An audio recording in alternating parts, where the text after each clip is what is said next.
Hello, everyone. Thank you for joining me here today. I am so pleased that you're taking time out of your day to listen to what I have to speak about, and that is spirit, mind, and body.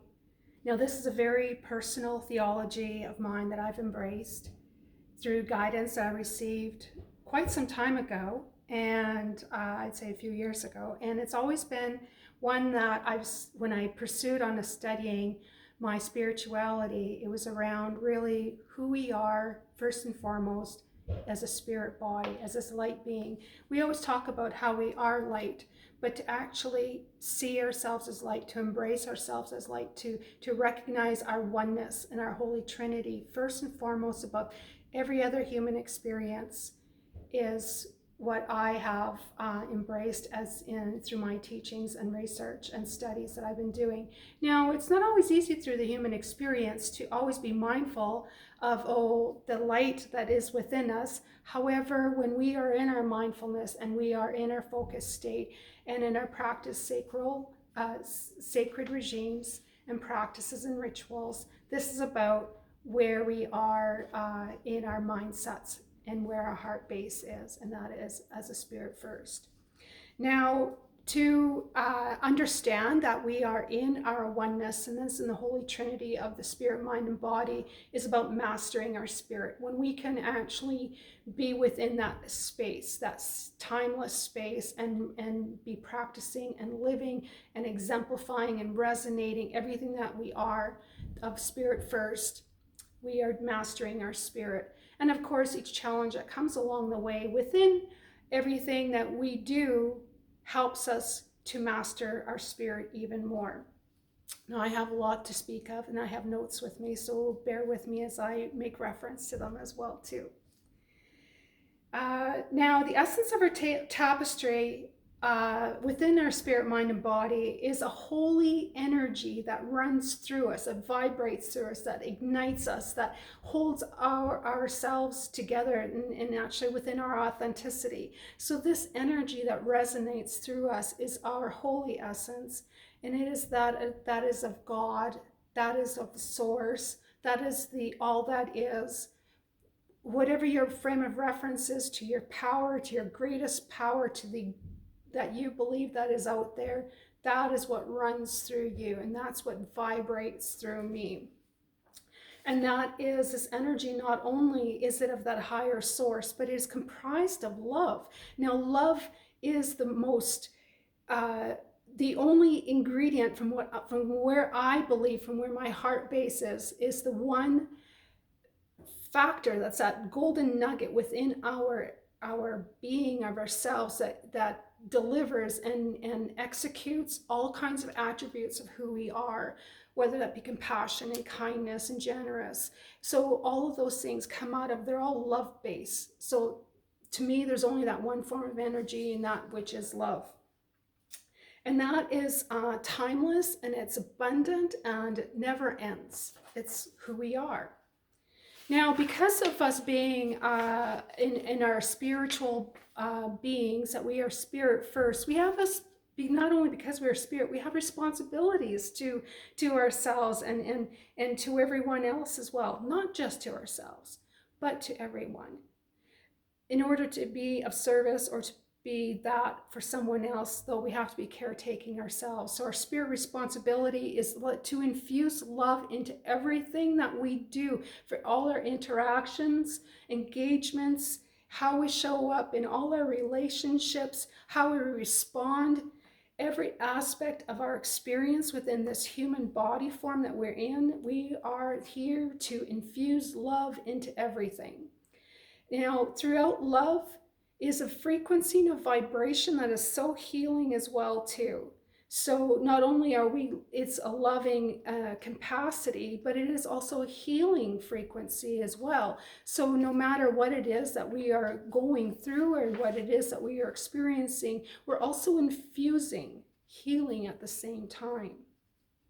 Now, what happens too is that as we do this, we're able to transcend our lower states of our shadows within our shadow aspects within ourselves as well too, by being within this state, and which actually helps complement the mastery of our spirit.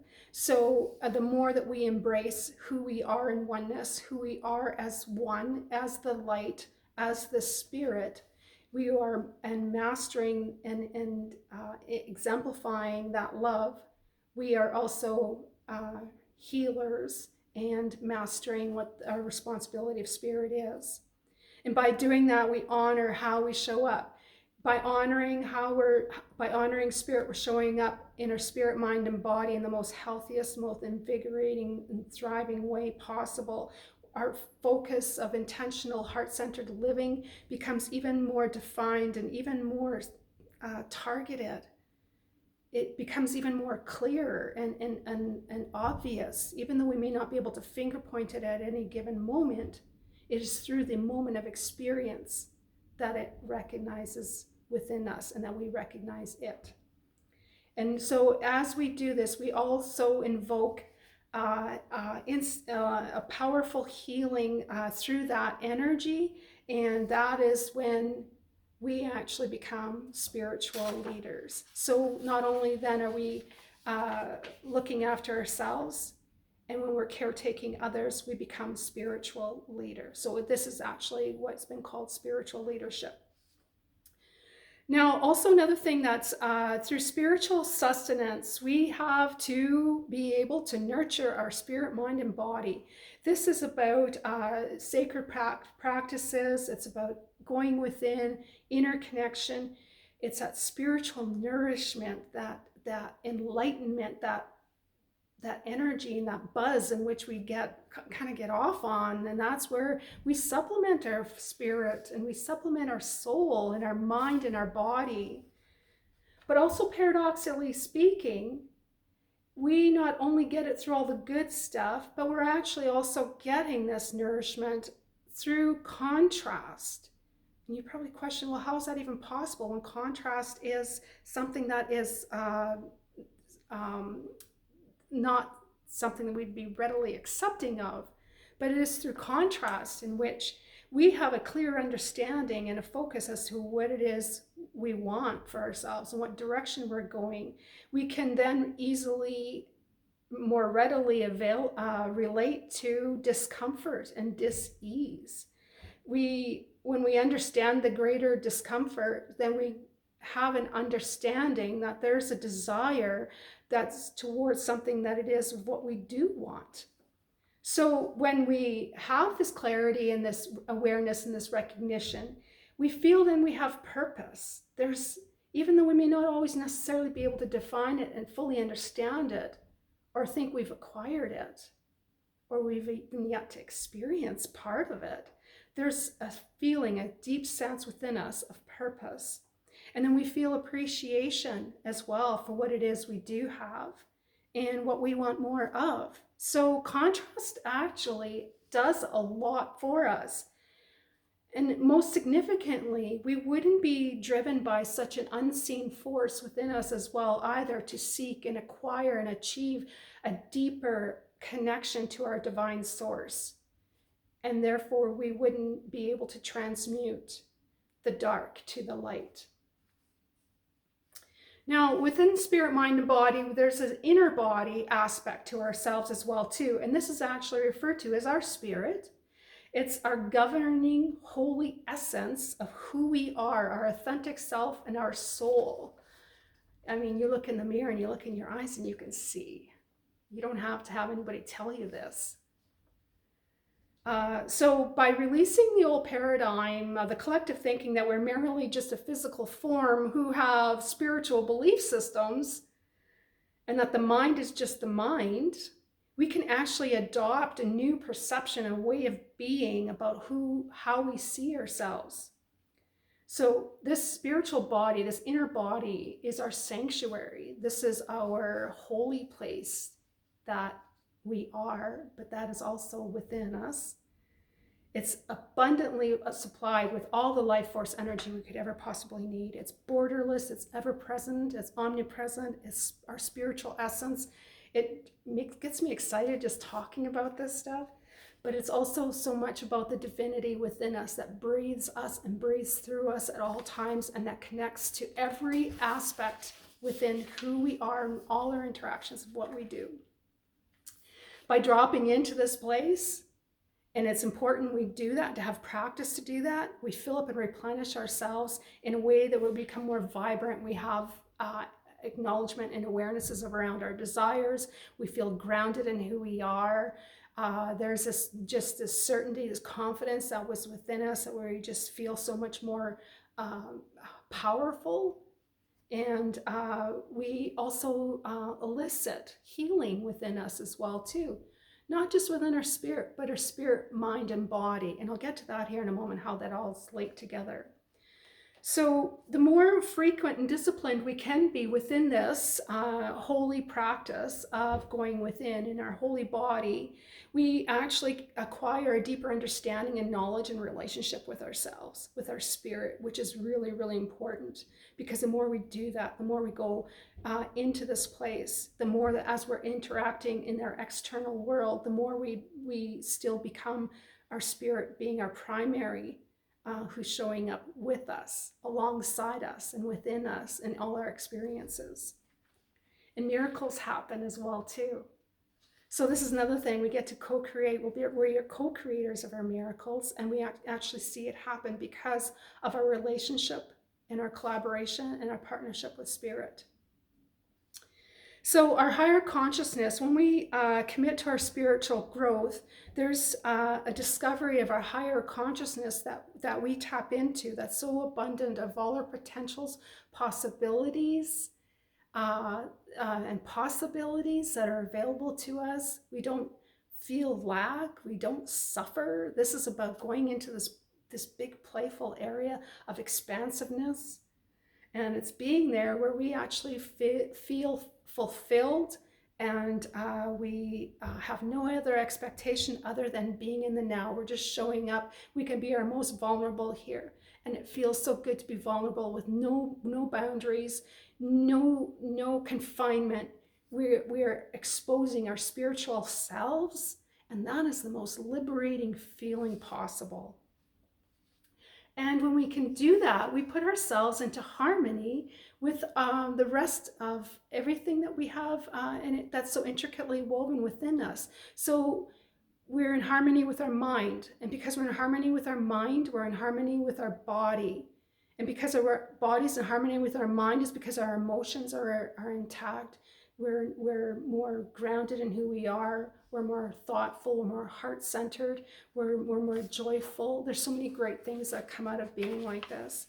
So as a spirit, not only do we have a spiritual responsibility, but within that responsibility, our job is to take responsibility in reclaiming consciousness through our mind and directing our focus to our body's energy field, so that we are being into this inner place as many and often, as frequently as possible. We call upon this holy place, and we take refuge here, because this is where our truth is, this is where our divinity is, and this is where we become again masters of mastering our spirit, and then we get to watch the unfolding of our heart's desires. Now, let's speak about the mind a little bit. The mind is not the one in charge. When we would think of ourselves as a body before, under the old paradigm, we used to think that our mind is just the mind, but it's really not. Our spirit is in charge here. So what happens is that our mind follows what our spirit is leading and guiding and directing us to. And within that, that's our higher mind. When we can actually be in that place, in that focused state where we are allowing our spirit to lead the way, our higher mind is engaged, and it's in charge. And what happens is that we then become more God infused in everything we do, and all the words we speak, the way we act, the way we see, the way we embrace. We become not only God infused, we're more within that. Because of that, we're more loving, we're more forgiving. So when our mind is following spirit, our higher self, what happens here is that the physical heart has a connection to the mind and to this higher place as well too. And the physical heart is actually known as a heart brain. Science has actually put this together as a heart brain, and it acts independently from the cranial brain, because there's so many neural networks within our heart that fires off cells that enables us to be more intuitive, to learn and remember, to understand our feelings, to be so caught up in this sensory and to feel so healed, that this heart brain does its own thing. It's like it has its own consciousness because of its own independence from the physical.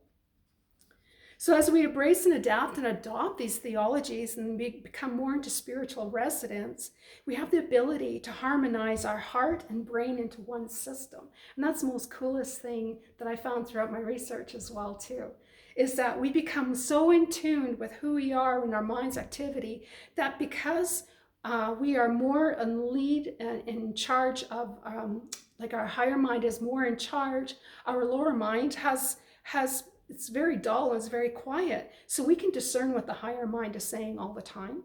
We can know what then easily to discern when our lower mind is trying to take over. So, consider all those times we've had aha moments, or I almost forgot, or oh, I just thought of. Those are all things that we get through our higher mind that are connected to our source, to our higher consciousness of our guidance, reminding us to help keep us on path, to keep us focused, to keep us directed, and to keep us within our wellness, our spiritual wellness, as we continue to master the mastery of our spirit. Now, the lower mind, you know very much about that. It's all ego-driven. It's horrible to actually live in a lower mind. I've been there, and I lived in that dark place for a very long time, and I can easily say how horrible and it is to experience that, because it thrives on, the lower mind thrives on the illusion of separation. And when we have separation, we get swayed into the most horrendous experiences possible. Our thoughts and our feelings and our actions just escalate, and they take us off into pathways and experiences we wish we never had. And it could be very toxic as well too, in a toxic way of living. So when we're living in a toxic way, our lower mind, if we give that wide berth to our lower mind, we're not being spiritual, we're not being our godliness, we're not being that loving essence and that higher vibrational frequency. In fact, we're in the opposite, we're in that lower frequency. And what happens there? We're not manifesting any great experiences. Not only is our spirit suffering and is being depleted, but so is our mind, and so is our body, our physical body as well too, is really shrinking. It's contracting. It's suffering. It's absorbing all these unhealthy experiences, and that is being embedded in the body as well too. So we talk about the body. Now, when I started working with this theology of spirit, mind, and body, not only did I find a way to have a new lens about how I saw myself and how I saw this life and how I see others, this is also about the body, that we are beyond the body. And my angels actually gave me this acronym as the body is being of divine you. And I thought, wow, how wonderful that is. And as I say that, my heart chakra just goes off crazy as well too. Now the body responds to the mind, and it responds to spirit. So spirit's in charge. Your mind, the higher self, goes, oh yeah, that's right. Here I am. And then the body opens up because it's all this lovey, ooey, gooey yumminess from all that is divine. And so it follows suit. So this is where, we can get really hard on ourselves about our body. But we have to think about, this is where the body we chose when we incarnated. This is the body that we chose to have 24/7 in this lifetime. So it exists downstream from the spirit and the mind. And it is always in response to what's happening upstream. And the body is also, not only is it everything we chose, not only is it what we chose it to be, but it's everything that it does, everything for us, everything that it does for us of its own mechanics, of its own complex systems, but it's also got its own consciousness in which it works from as well too. It's innately using its own systems to run as we breathe. It's they're all working cohesively to maintain harmony and health. But then through our experiences at the same time, simultaneously, we go through a shitstorm in life and something very difficult, and it puts it into a stress response at the same time. So now it's experiencing contrast, and it's got these dual response mechanisms happening at the same time. And the more it goes into the stress and the more it experiences this dis-ease and discomfort, the more that happens in disharmony with the body, and the side effects and symptoms that start to embed in that in the body is overwhelming. So it's really important to embrace this body, to love it as much as possible, to befriend it, to make it your BFF, because it's doing everything for you in response to everything that you're going through. So even though it goes through everything we're going through and we're not acknowledging it, we're not embracing it like it's actually a system and a part and a holy part of us, which it is. It's not just a body. It's part of our holy unit of our spirit, mind, and body, that holy trinity. And it's coming at us, and it's coming for us, and it's doing everything for us. It's moving along with us and absorbing the experiences as well, too, from our higher self and even to those lower vibrational frequencies. So it's the consciousness in which we want to constantly infuse it and supplement it with is that which is holy. And so our mindsets have to change there. By choosing to embrace it, we get to love it, try to love it unconditionally, to accept it and quit resisting it. And it's like the more we can do that, the more we become in service to it, the more we can heal our bodies as well too. We can create wonderful miracles for our bodies. And but in order for us to understand what's happening with our body, we have to be able to be in communication with our body. And so being in communion is about that which speaks to us. So whether it's a language form, a thought form, a belief system, a feeling, a heart form, an energetic form, emotion, belief, behavior, response, whatever we're picking up on, even what we buy into from the collective, it is responding to that, and that's language. So the more we can pay attention, the more we can get a little mindful about this, maybe even be a little more observant and listening a little bit closer to what we're feeling and what we're sensing and what we're being directed to. It'll tell us a story, and the more we pay attention, the greater it'll tell us. But here's also in contrast, if we choose not to do this, if we choose to ignore it, if we choose to just diffuse it and minimize it and brush it off and dismiss it, it will start to create another form of conversation with us. And that's going to be causing all kinds of things that are not going to be very comfortable for us in form of its own way of communicating. And we know what that can mean.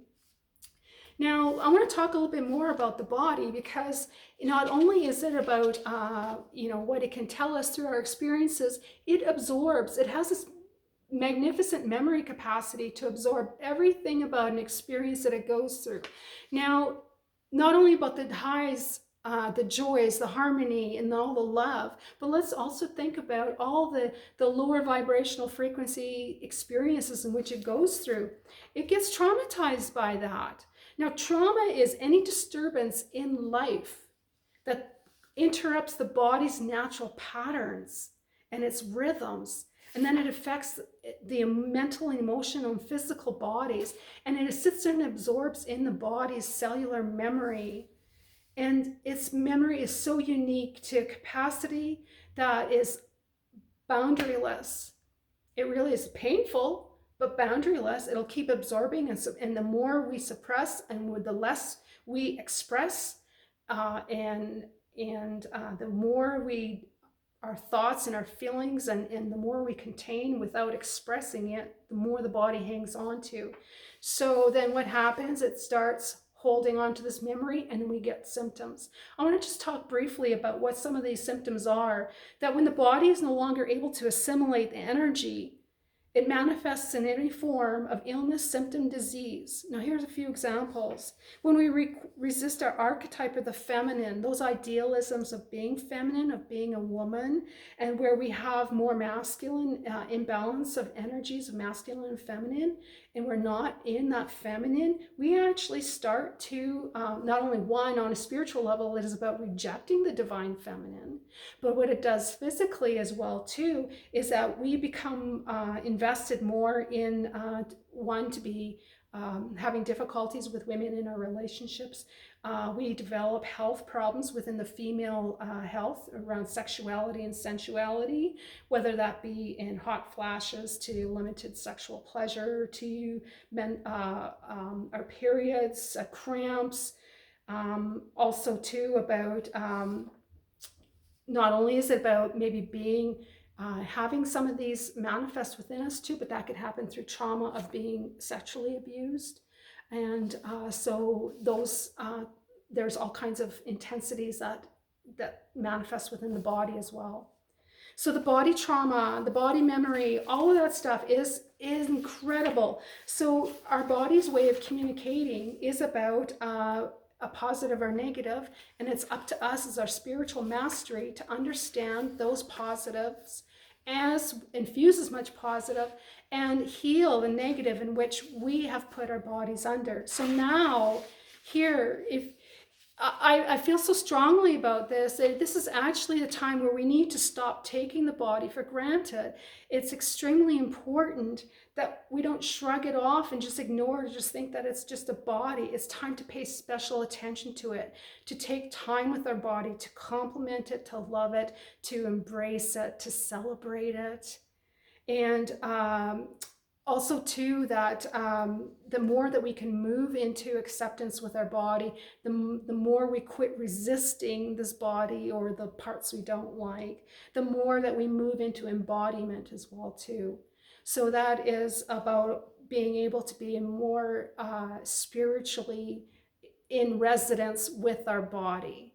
So this is about building a relationship with our spirit, mind, and body that is in harmony, and that actually takes us into a state of wellness, wholeness, and well-being.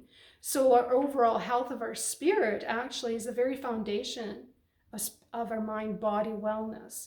And by embodying our truth, by embodying our authenticity, we will have a healthy spirit, mind, and body.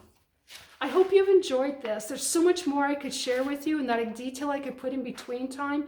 I feel like I could go on and on and on, but thank you so much for listening. I hope that this inspires you to view your spirit, your mind, and your body in a way you haven't had before, and that there's something there that helps you know that there's a difference you can make for your own overall wellness. Thank you.